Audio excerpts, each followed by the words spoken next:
In this video, I'll discuss what formative assessment is, why it is important, and how we can effectively use it in the classroom. Now, before we start, what comes to your mind when you hear the term formative assessment? Now, formative assessment is a planned process in which assessment elicited evidence of student status is used by teachers to adjust their ongoing instructional procedures or by students to adjust their current learning tactics. Now, I want to highlight three key concepts.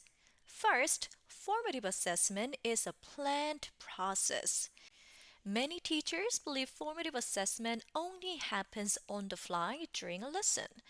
Now, while there are some elements of spontaneous assessment, right?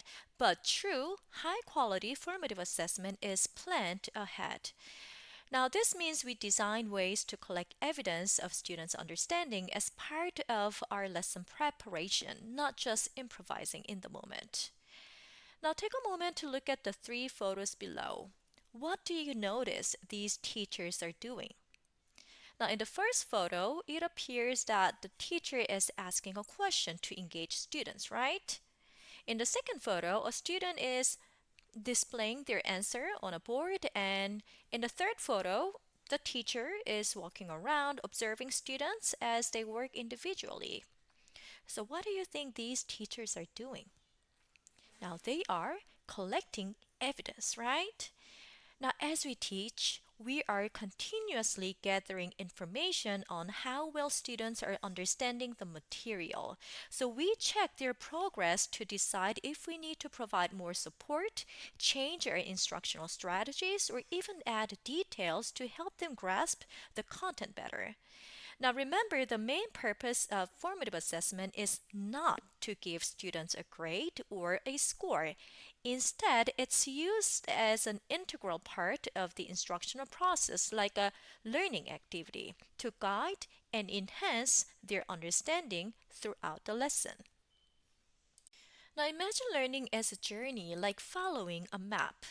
Formative assessment helps us see two key points on this map: where students are now, which means their current ability level, and where they're going, the expected learning outcomes. So it allows us to continuously check progress along the way and make any necessary adjustments to keep students moving towards their goals. So this way, we can provide the right support at the right time to ensure they stay on track.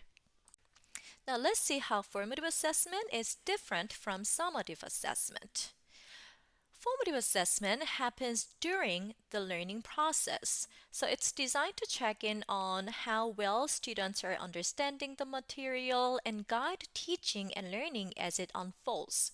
The purpose is to make adjustments and improvements both for the teacher and the students. This is why we call it assessment for learning.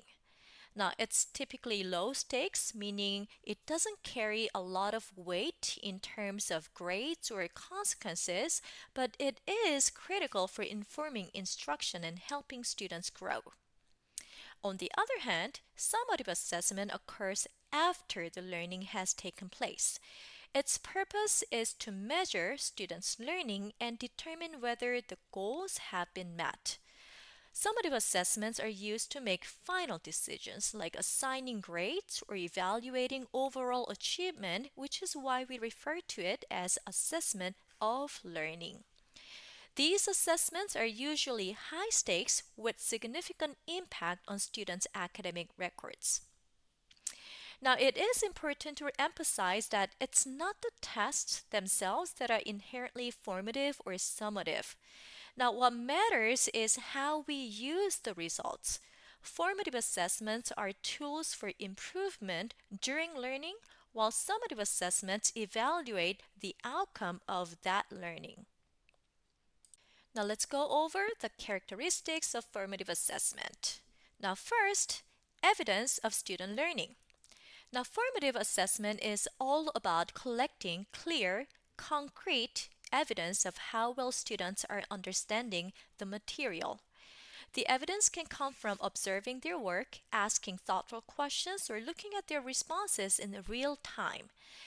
It's about knowing exactly where your students are in their learning journey. Now, it happens during instruction. Unlike tests or assessments given at the end of a unit, formative assessment happens during the lesson. Now, this means you're checking in with your students throughout your teaching. So it allows you to see how they're doing, make adjustments on the spot if needed. It's a planned process. Effective formative assessment isn't something you make up on the fly. It's a deliberate and well thought out part of your lesson plan. You should have strategies and activities ready in advance that will help you gather meaningful evidence about your students' understanding.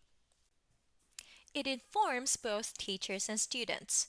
Formative assessment provides crucial insights for both you and your students. Now, as a teacher, you use this information to adapt your instruction and address any gaps in understanding. Now, meanwhile, your students benefit from knowing how they're doing and what they need to work on to improve. Lastly, feedback. Now, one of the most important parts of formative assessment is giving feedback. So, this feedback should be specific, constructive, and timely.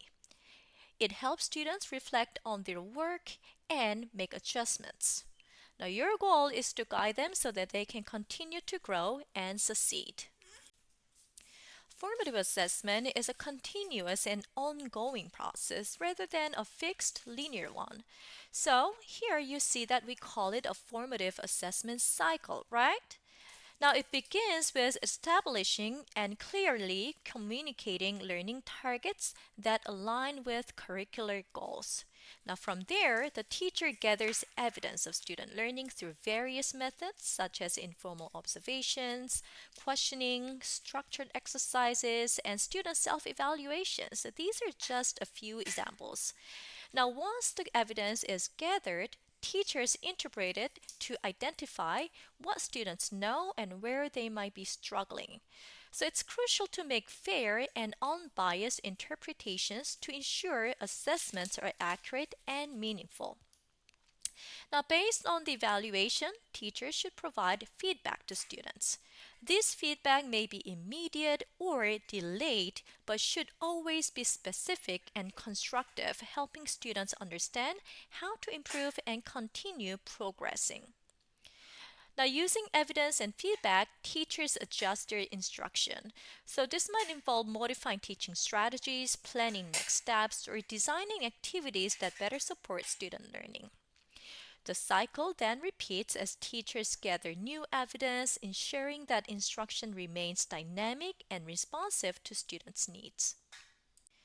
Formative assessment is versatile and can be used before, during, and after instruction to support student learning effectively. Let's take a look at before instruction. Now, formative assessment used before the lesson helps check students' prior knowledge and skills. So it activates their brains by connecting what they already know to the new material they're about to learn, setting a strong foundation for instruction. Now, when formative assessment is used during the instruction, it's used to check for understanding in real time. So, this should happen very frequently, ideally every 15 minutes, to ensure students are following along and to allow teachers to make immediate adjustments if needed. Now, formative assessment can also be used after the instruction. When used after the instruction, formative assessment identifies any areas that remain unclear and can involve self assessment activities. Now, these self assessments encourage students to reflect on their learning and help teachers pinpoint any gaps in understanding, providing a clear direction for future instruction.